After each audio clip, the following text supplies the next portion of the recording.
темасы коронавирус вакытындагы халыкка, издал эшмәкәрләргә булган күрсәтелгән ярдәмнәр турында безнең бүген брифингта катнашалар. Россельхозбанк җитәкчесе Дөнья Рәүфәтулла, Гөлназ Фирдәүс кызы, социаль яклау бүлеге җитәкчесе, шулай катнаша Айзат Зиннур улы, Актаныш автотранспортный оешмасы җитәкчесе килеп кушылачак инде безгә, һәм пенсионный фонд җитәкчесе Булат Музалиф улы. Беренче сүзне үзем алам, безнең күрсәтелгән чаралар, ярдәмнәр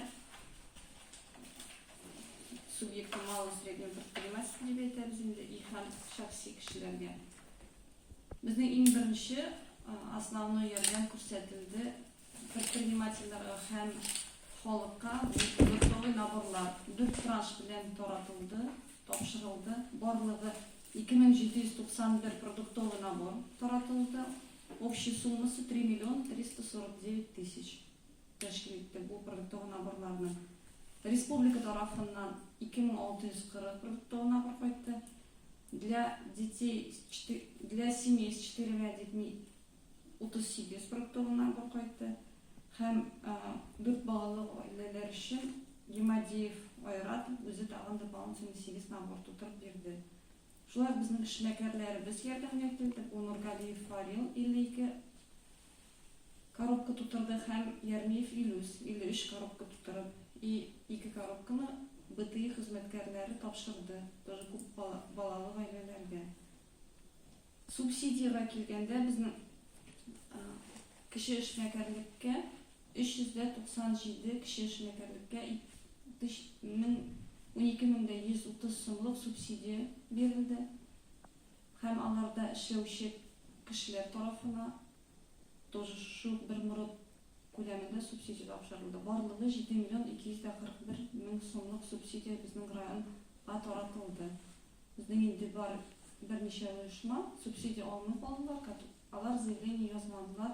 Һәм индивидуальный предпринимательләр на стадии ликвидации, банкротствода уже булган индивидуальный предпринимательләр 9 бу субсидияны алмадылар. Самозанятыларга килгәндә, безнең 2019 елда түләгән налоглары кире кайтарылды 90 самозанятыга. Бу безнең тәшкил итте 381 мең сум налог турында сүз бара.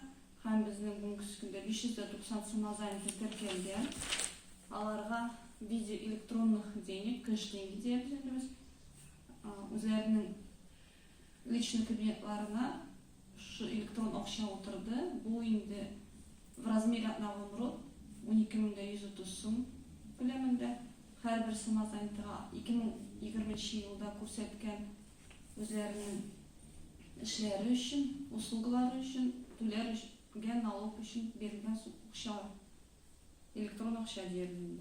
Шулай безнең бүгенге көндә активный республикада да үзебездә дә федеральный һәм республиканский программалар, кредитный программалар турында сүз бара. 0% кредит на выплату заработной платы. Безнең районда бер эшмәкәр алды аны. Шулай гына бүгенге көндә дә заявка биреп алырга мөмкин. Безнең 2% кредит бик популярный республикада. Это безвозвратный кредит турында сүз бара. Для субъекта малого и среднего предпринимательства рассчитывается в зависимости от количества сотрудников по состоянию на 1 апреля. Например, бүген инде пример итеп безнең МОБАТХ выступит, бу үзе алды шушы кредитны. Барлыгы безнең районда 26 эшмәкәр заявкасын бирде. Пока 17-се алды 38 миллион 200 сум кредит алдылар. Бу инде шундый кредит. Если сез үзегезнең оешмагызда число сотрудников киметмисез икән 90%-тан, моны бу кредитны һәм процентларын кайтарасы булмаячак. Если сез 80%-тан кимрәк 80% сотрудникларны саклап каласыз икән, 50% кредитны придется возвращать. Если сез сокращаете 80%-тан да күбрәк, то 100% придется возвращать. Һәм безнең микрозайм бу инде рассчитан для тех субъектов малого и среднего предпринимательства, которые не попали в список наиболее пострадавших от коронавирусной инфекции. 9 заявка берілді, 4-сіне одобрение болды.